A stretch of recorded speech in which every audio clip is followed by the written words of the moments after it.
गांव का पवित्र तालाब। पंडित जी जब पूजा करके मंदिर की सीढ़ियों से नीचे उतर रहे होते हैं, तब वो देखते हैं कि कुछ लोग तालाब के किनारे बैठकर केले खा रहे होते हैं और वो लोग केले के छिलके वहीं तालाब की ओर फेंकने ही वाले होते हैं। मैंने तुम लोगों को मना किया था कि तालाब के किनारे कोई गंदगी नहीं फैलाएगा, लेकिन किसी को समझ ही नहीं आता है। पंडित जी, हमें माफ कर दीजिए, पर ऐसा भी क्या है इस तालाब में जो आप इसकी स्वच्छता के लिए इतना व्याकुल हो जाते हैं? मूर्ख, तुमको उस दिन मेरी बात समझ आएगी जिस दिन पानी पीने को नहीं मिलेगा। अब जाओ यहाँ से सब। उन लोगों के जाते ही घनश्याम तालाब के पास जाता है और तालाब में जो पेड़ के पत्ते टूटकर गिरे होते हैं उनको साफ करवाता है और पवित्र तालाब से माफी मांगता है। राम राम पंडित जी, क्या हुआ? आप तालाब से आज माफी मांग रहे हैं? हाँ भैया, मैंने पूरे गांव में सबको मना किया है कि तालाब में कोई भी कचरा या गंदगी नहीं फैलाएगा, लेकिन लोगों को समझ नहीं आता।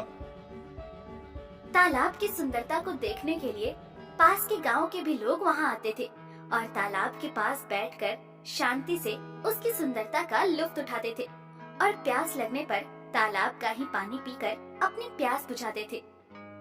सुनो भैया, यहाँ पर कपड़े मत धो। क्यों, यह तालाब तुम्हारा है क्या? ये पवित्र तालाब हमारे गांव की शान है और इसको गंदा करने का अधिकार किसी का भी नहीं है। जी पंडित जी, समझ गया। अब लोग पवित्र तालाब के पास आते थे और उसके फोटो खींचकर लोगों को दिखाते थे, जिससे कि तालाब की सुंदरता के चर्चे चारों ओर फैल रहे थे। एक दिन एक शहरी आदमी तालाब पर घूमने आता है। वाह भैया वाह, तालाब की सुंदरता देखकर मन को बहुत सुकून मिलता है। वो शहरी आदमी तालाब की एक सुंदर फोटो खींचता है और उसको पोस्ट कर देता है और शहर जाकर लोगों को बताता है कि हमारे यहाँ एक इतना पवित्र तालाब है जिसका पानी लोग पीते हैं। उसकी बात पर शहर के लोग भरोसा नहीं करते हैं। भाई, मुझे तो विश्वास ही नहीं हो रहा है, आज के टाइम में भी कोई ऐसा तालाब हो सकता है जिसमें पानी पिया जा सकता हो। आप मेरे साथ कल चलना, मैं आपको दिखाऊंगा वो तालाब। ठीक है, मैं आपके साथ चलकर देखूंगा। अगले दिन जब वो शहरी आदमी उस आदमी के साथ में आकर तालाब की सुंदरता देखता है तो सच में अचंभित हो जाता है और फिर वो आदमी उस पवित्र तालाब का पानी भी पीता है। शहरी आदमी वहाँ पर खड़े एक गांव वाले से पूछता है, भैया, इस तालाब में बोटिंग नहीं हो सकती है क्या? नहीं भैया, यहाँ बोटिंग नहीं होती। अरे अगर बोटिंग होती तो उससे पैसा मिलता और गांव की उन्नति में काम आता। उस गांव वाले को उस आदमी की बात सही लगती है और एक दिन जब घनश्याम किसी काम से गांव के बाहर गया हुआ होता है तब वो आदमी बोटिंग के लिए लोगों को हाँ बोल देता है। आप लोग यहाँ पर बोटिंग कर सकते हैं, लेकिन तालाब में गंदगी कोई नहीं फैलाएगा। ठीक है, मेरा एक दोस्त है जो कि ये सारे काम करता है बोटिंग से संबंधित। मैं उससे बात करूंगा और यहाँ बोटिंग की व्यवस्था करवा दूंगा, जिससे यहाँ सैलानी घूमने आएंगे और उनका पैसा गांव के काम आएगा। अब उस तालाब में बोटिंग का लुत्फ उठाने लोग आते थे, जिससे वहाँ काफी सारी तरह की दुकानें भी खुल गई थी और लोगों को रोजगार के नए अवसर मिल रहे थे। लेकिन इसकी वजह से तालाब में गंदगी भी बढ़ने लगी थी, पर लोग इस पर ध्यान नहीं दे रहे थे। मैंने सब गांव वालों को मना किया था, पर मेरी बात किसी ने नहीं मानी। मैं बता रहा हूँ कि आगे चलकर इस गंदगी से बहुत परेशानी होगी और बीमारियां फैलेंगी। पंडित जी, आप व्यर्थ ही चिंता कर रहे हैं, ऐसा कुछ नहीं होगा।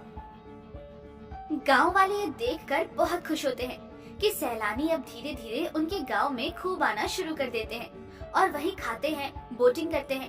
लेकिन इससे धीरे धीरे तालाब गंदा होना शुरू हो जाता है, पर किसी को इसकी परवाह नहीं होती। आप गांव वाले मेरी बात नहीं सुनते हो, लेकिन आगे चलकर इस गंदगी से बहुत बड़ी समस्या खड़ी होगी, देख लेना।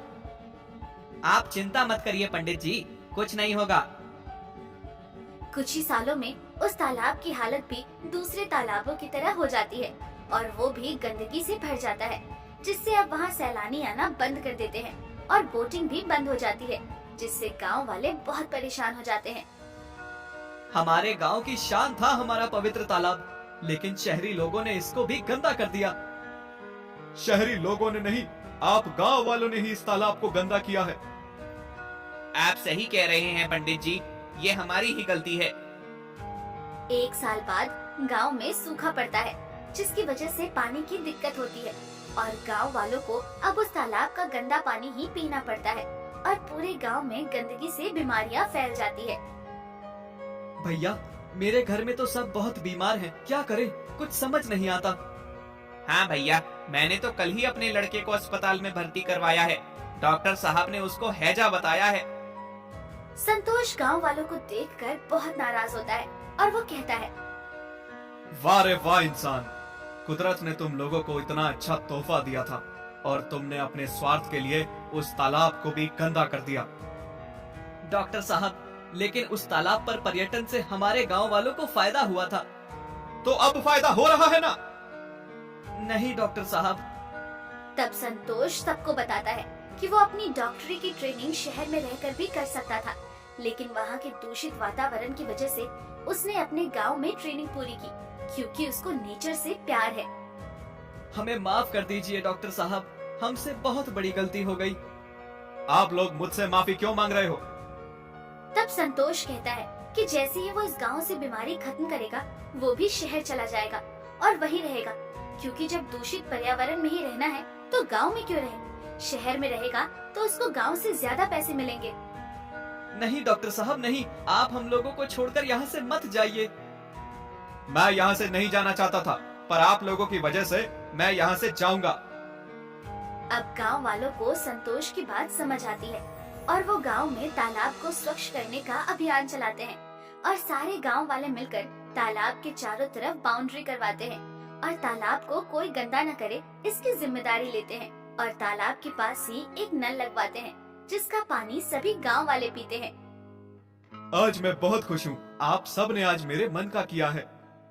पंडित जी, आप भी हम सबको माफ कर दीजिए, अब दोबारा हम लोग वैसी गलती नहीं दोहराएंगे। 1 महीने में तालाब फिर से स्वच्छ हो जाता है और गांव से बीमारी धीरे धीरे खत्म हो जाती है। अब सब लोग मिलकर रहते हैं और तालाब को स्वच्छ बनाए रखने की जिम्मेदारी उठाते हैं। वो गांव फिर से हरा भरा हो जाता है, लेकिन अब गांव वाले बोटिंग करने की इजाजत किसी को नहीं देते और जो उस तालाब में गंदगी फैलाता है उस पर जुर्माना भी लगाते हैं। इस काम से संतोष भी काफी खुश होता है और गांव वालों का शुक्रिया अदा करता है।